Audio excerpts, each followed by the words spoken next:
The Yiddish language doesn't have simple past, literally, as a grammar structure. It doesn't have simple past. And Yiddish doesn't have a simple past. This tradition was never really interrupted, but at the same time it was. So looking for ways to celebrate our history and tradition, and at the same time follow our own ways and our beliefs. This is what a lot of people here at KlezKanada are most deeply interested in, including, of course, Yiddish Glory. Geh ich mir von Front mit a größer Freude, was ist mir gekommen, die Show.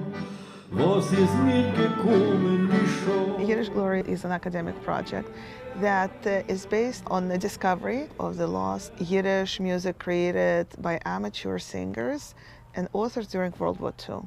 These were songs written by women, often by children, sometimes by Red Army soldiers, sometimes by refugees, created in extremely difficult situations. Many authors of the songs didn't live to see the end of the war.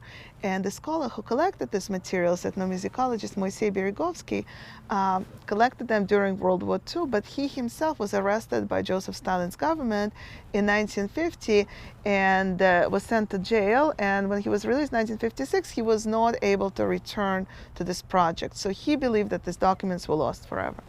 So when the documents were found in the basement of the Ukrainian National Library, it made a huge impact on how we understand the history of the Holocaust in the Soviet Union. And it turned out that during the war, people made sense of historical events through music in Yiddish.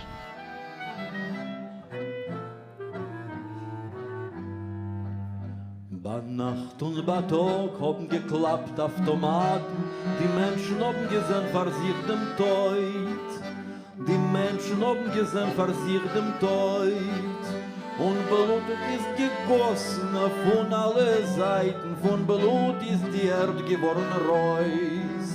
Oi, Blut hat sich gegossen von alle Seiten, von Blut ist die Erde geworden Reus. When I came across these materials, I thought it would be really interesting to visualize these documents musically. I'm a specialist on Russian Jewish history and culture. And I started working with an artist, a musician, Psy Korolenko, and we came up with a program that combined my historical reading of this text with his artistic imagination. The idea was to create a musical commentary on the history of Jews living and dying in the Soviet Union during World War II.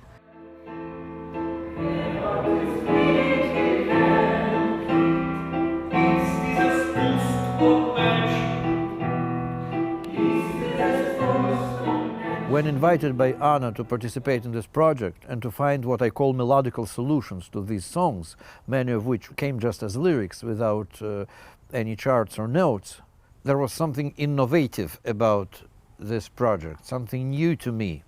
I knew a lot of projects which dealt with songs in Yiddish of Second World War times. Very beautiful projects, very important and informative, but all of these songs typically featured voices of people of ghetto, of people in camps, or sometimes partisans.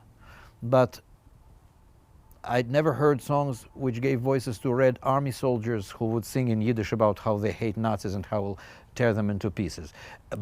If brutal sometimes, because these people were frustrated, they were striving for revenge, but it brought to the picture some new actors of war which spoke Yiddish, importantly enough. This was something new to me.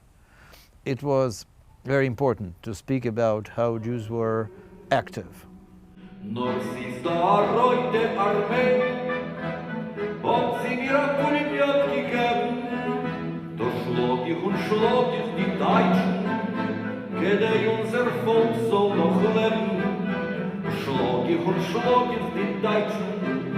Kedei alle Völker sollen leben. Oh, ihr wisst die Menschen fressen, oh, ihr deutsche Banditen, hey, wollen wir sie und besser, sollen zu den Deutschen nicht durchs Mieten. Oh, ihr wisst... Yiddish Glory is a deep, incredible research project.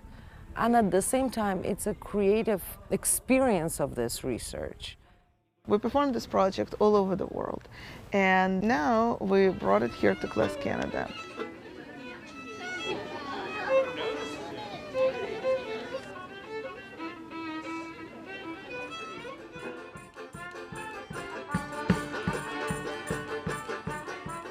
There's stereotypes about what Yiddish culture is, and then you come to KlezKanada and you see it from a 360 point of view. People are playing instrumental music, they're singing songs, they're learning the Yiddish language, they're diving into texts, creating their own poetry and music. They're creating visual arts that are inspired by themes in Yiddish culture. So it's really, you have a global sense of how people interact with culture here, and Yiddish is the thread that binds it all. So even, I'm not a musician, but I have just as much an entry into this, what is essentially a music festival. I play just as big a role as somebody who, doesn't speak Yiddish. I speak Yiddish, they might not speak Yiddish, but they're a beautiful fiddler.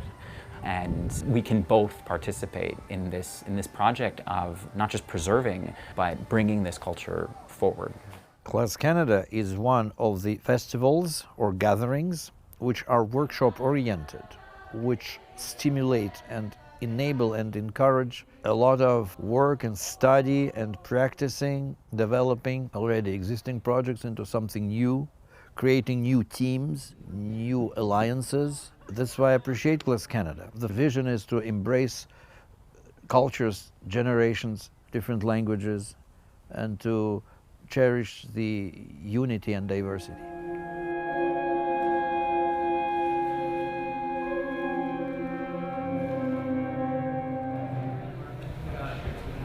Still again, together. Okay. 1, 2, 3, 2, 2.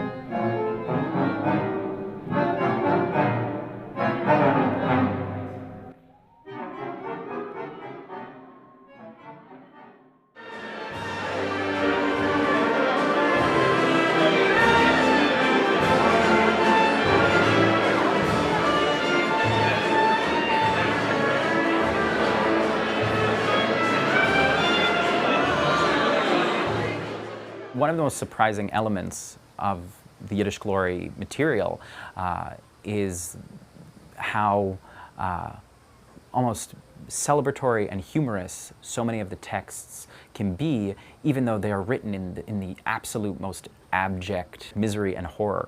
And it really is a testament to how people coped. So when you see Soy Karolenko and Sasha Luria especially perform some of these songs, they're having fun with them.